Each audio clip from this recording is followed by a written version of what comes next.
Okay, welcome to the State Police Museum. We typically begin our tour with our Wall of Remembrance, caption of every member of the department since the 1800s who lost their life in the line of duty. Patrolman Harry Mercer was on the State Police, awarded a Purple Heart, Bronze Star, and a Silver Star. And then Patrolman they were called patrolman before trooper. Francis Moynihan was a Coast Guardsman that lost his life down in the Philippines. Frankie, in 2022, Frankie was a State Police K-9 and was killed in the line of duty. Our tribute to the Mounted Unit, which was headed by Sergeant Maureen Wessinger, and she ran that unit. She was quite the equestrian, and ran that unit, and unfortunately we lost her. You can tell by the pink patch how we lost her. Yeah, we begin where it all began. We believe we're the oldest state police agency in the country. Texas Rangers and we have a discussion about that. They believe they were formed prior to us, but early on they didn't have police powers. They were more like the Texas militia. So because they didn't have police powers, we say we're the oldest state police agency. And the dialogue continued. 1865, shortly after the Civil War concluded, the legislature passed Chapter 249 of the Acts of 1865, an act to establish a state police. Cities and towns were not diligently enforcing the temperance, alcohol-related laws on Sunday. The Demon rum was being sold on Sunday, and the state up on Beacon Hill they wanted more enforcement. Of course, back then there weren't sheriff, marshals, city marshals. Most towns didn't have any brand of law enforcement at all. So one of their first duties was actually enforcing the liquor laws, and we have some old reports where, certain restaurants and taverns were open on Sunday, and they would get raided by the new state police guys, and the rum was confiscated, and charges were brought. And shortly after that, if you look in here, it became the district police, and it was steam boiler rules and the second-class fireman's license. That wasn't a fireman that was putting out a fire. That was a boiler. They were concerned about carbon monoxide in factories and in schools. So they had the boiler inspection rules, and members of the department then were going around inspecting and making sure boilers weren't emitting too much carbon monoxide. Early badge up top was the Maltese Cross type of thing. Shortly thereafter those are two original badges. Chief law enforcement of any county is the district attorney of that county. Is that right? So renaming it to district police, now there was some interaction between the constable, his deputies, and the district attorneys who manage who goes to trial. And now today, there are troopers assigned to every district attorney's office in the Commonwealth doing the investigation for the district attorneys. In 1920, Governor Calvin Coolidge established the State Police Patrol, which we now know as the uniform branch, or what you think of as the trooper in a cruiser. Recruit training troop graduated in 1921.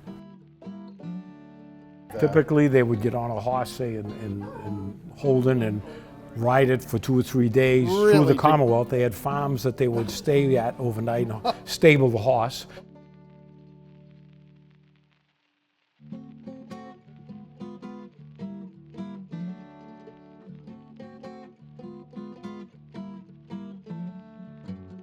The first graduating troop were in Army uniforms.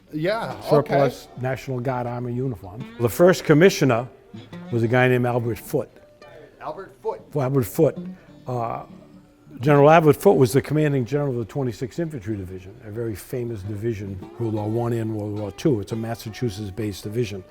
Well, he became the first commissioner of the new Department of Public Safety. He left the division and came over here. He's the one who put us in the light blue uniform that we know today as we call it French and electric blue. I'm Dick Belanger, a retired sergeant on the Massachusetts State Police and a member of the executive board of the State Police Museum. We were incorporated in 2017 as a 501c corporation. So we're a charitable funding corporation. We don't get any money from the department or from the state. We rely on members of the department, their donations. The Retired Troopers Association sends us a few dollars, and whatever other fundraising efforts we have. That's how we support the museum. And originally, we were in the Grafton Barracks. Once the Millbury Barracks opened, the Grafton Barracks became available, and we filed, the board filed a bill with the legislature to have the state police turn over the barracks to us, and that happened. And then we were in the process of setting up the museum there, and working on the second floor. We had hired a painting contractor to return the second floor back to its original barracks condition. Okay. Prior to 1974, troopers were living there for 4 or 5 days a week, thus the word barracks. And we wanted to return that to its original form, and unfortunately a fire was caused in the building. Right. And the Grafton Fire Department came over quickly and did a super job of putting out that fire without causing a lot of other damage. And unfortunately, the second floor is pretty well charred.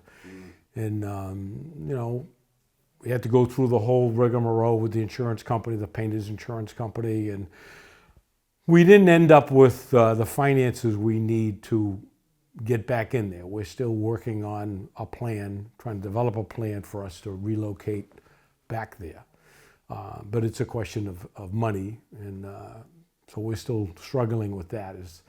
And shortly after the fire, we were able to move into South Grafton. We rented a building in South Grafton, and we stayed there a couple of years. And this building became available, and it's just the right building for a museum. It looks like a museum. It's very large, a lot of floor space, and of course, and a lot of history in the town of Whitinsville, and a lot of history in this building, and of course it's large, so you do what every other large space, we fill it up. So there's lots of stuff to see here. So that kind of got us here about 2.5 years ago. Yeah. And been here ever since. Ever since. And now, question: how many state police museums are there in Massachusetts? One. This is it. This is it. This is the only one. And like I said, it's our museum. It belongs to the members of the department. We already talked about the funding, and so we encourage the people to come and visit us here. We want to tell the story. Police had a Marine unit in the early 20s. Lieutenant Kendall was the commander of the boat. Now we're in the 30s, the 40s. Automobiles are now being more prevalent. We're in the new state police blue and uniform. The patch changed from what we call the acorn patch. It went to the first triangle patch. Back then, some of these farmers would tattoo their chickens, and they would register that tattoo with the department.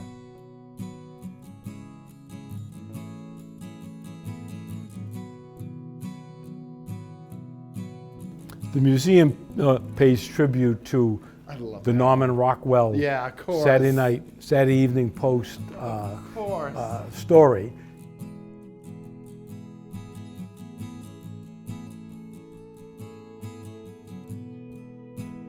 The winter uniform, we call that a reefer.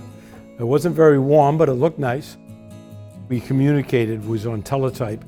It was an antiquated system. It was in play until the early 1980s, late 70s. Old system. It was making a lot of noise, and the thing would start chattering, and information was passed around the department. That's when you queried for license status or registration status. You went to the teletype machine.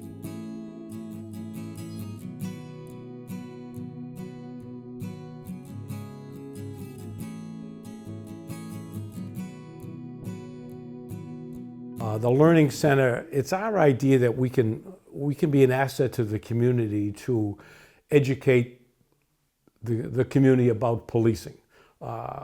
Recently we had 2 separate high school judicial kind of justice clubs, if you call them, criminal justice clubs, and they were in here.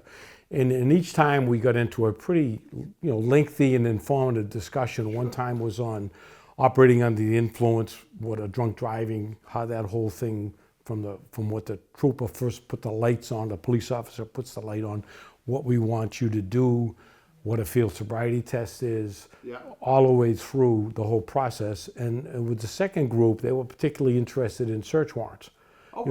You see search warrants, you hear them on the TV shows, and so we get into a pretty good discussion on what an affidavit is, what the limitations of a search warrant are, what the exceptions to search warrant are, the plain view doctrine and the doctrine of exigent circumstances, what you might be able to act on something without a warrant given certain circumstances.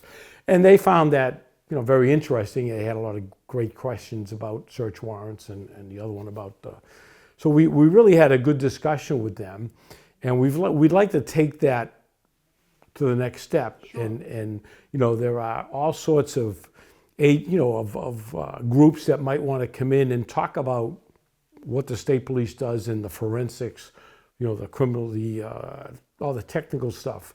The motor carrier, the state police commercial enforcement unit, which I served many years on, we can offer a motor carrier safety education type of thing for the trucking industry. I had a gentleman here the other day that remembered me from chasing his trucks around years ago.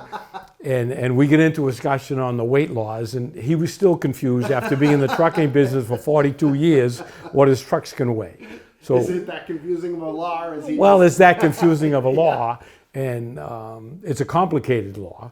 And so we can offer those kind of courses, whether it's computer crime, finance crime, drug, and obviously narcotics, drugs. So we can get, if we don't have the resources with our retirees, the colonel has been very generous about giving us that trooper who has that expertise, and if we can get our schedules together, we could offer that kind of learning center activity, if you will.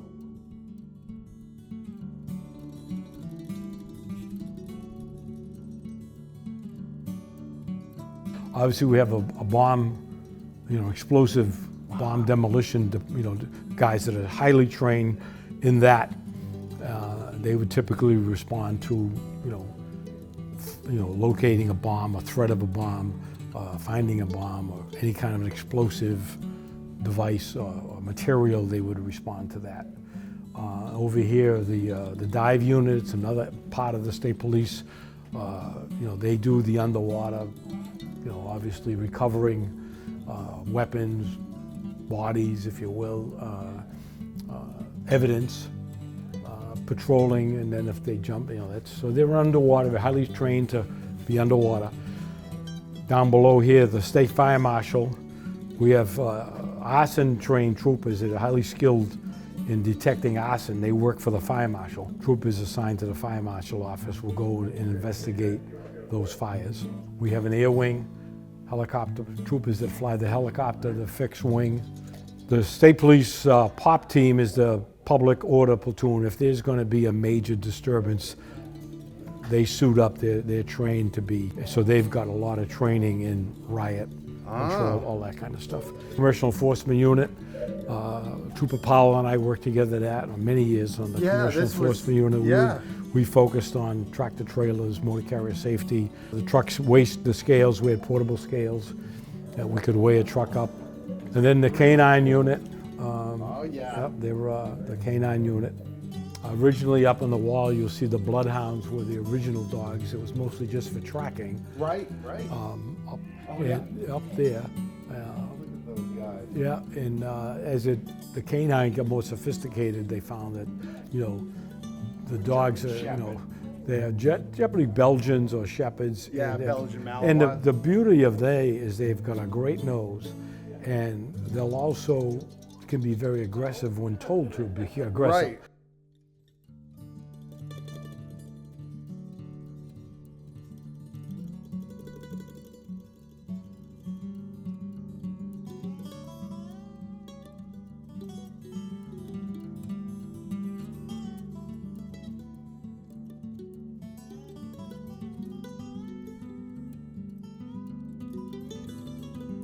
Yeah, the gang unit, they're out there doing their thing, working the gangs, focusing on the inner cities, trying to get the gangs, trying to get people not to go in the gang, youngsters Right. not to go in the gang, as much as gathering intelligence on what, if anything, the gangs are doing.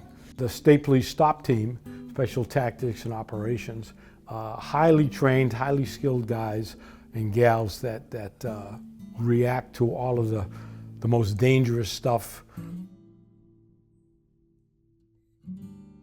The idea of crushing it comes from World War II pilots. Oh, sir. When they had their Army pilot hat on, and as they wore their headphones over their hat, Right, it would crush the sides of it. And kind of the tradition on the State Police, you don't crush your hat until after break-in. Oh.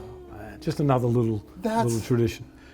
Forgetting that you go to the summer uniform, slacks, short sleeve, campaign cover. Right. On your uniform. And this is an original, actually Trooper Kerrigan's original State Police notebook. While you're at the academy, Oh, all right. everything is, you have a notebook, it's a very inspectable item, and you're writing down what you learn in the law class, first After aid. tattoo? A tattoo is evening. Oh, Tattoo that's- is when the lights out. Oh, that's what that means. Doesn't Okay. mean what you think of as today. Tattoo is like, gotcha. blow the bugle, like the day is over. Drop the flag down.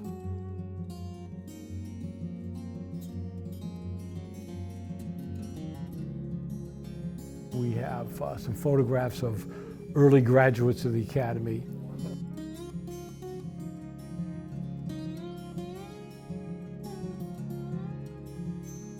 But look at the gun belt, flap holster. Yeah. So the threat level was relatively small.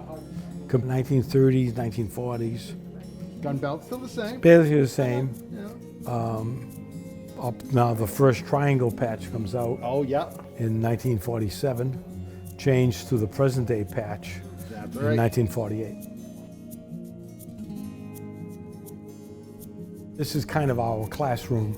Youngsters can come in and look at different items under the microscope. The B troop, C that's troop, it. H troop, D troop, A troop up in the North Shore, F troop is Logan. All of the different barracks locations are highlighted with the stars. So that's actually the Millbury Barracks. This film kind of dictates what the department's doing, from everything from day-to-day patrol, up to the marathon, Yeah. all the big events. The department just began a new program called the Cadet Program, and it's geared towards residents that are 19 to 25 years old. What the goal of the program is to hire you. It's a paid position. It's a non-law enforcement position, but it's kind of the idea is to get you into the state police culture, Right. to see if it's for you, and if you successfully complete the program, get good recommendations, you will get a billet into the next recruit class. The intent is the attrition rate has been so high at a recruit class that it costs the department a lot of money, time, and effort to get you into the academy on day one. I see. And then to have you quit on day two Right. is not a great Right. result. So hopefully this cadet program kind of gets you into the department. You learn what the department's about, you see what they do, and after a year or two you say, that's for me, I really want to do this, or it's not for me. Exactly. And then you decide that early on, and the idea is to lower the attrition rate at the academy. Yeah. We need men and women to graduate. Yes. Yeah. And, yeah. and Right. so if this program can maybe help for that.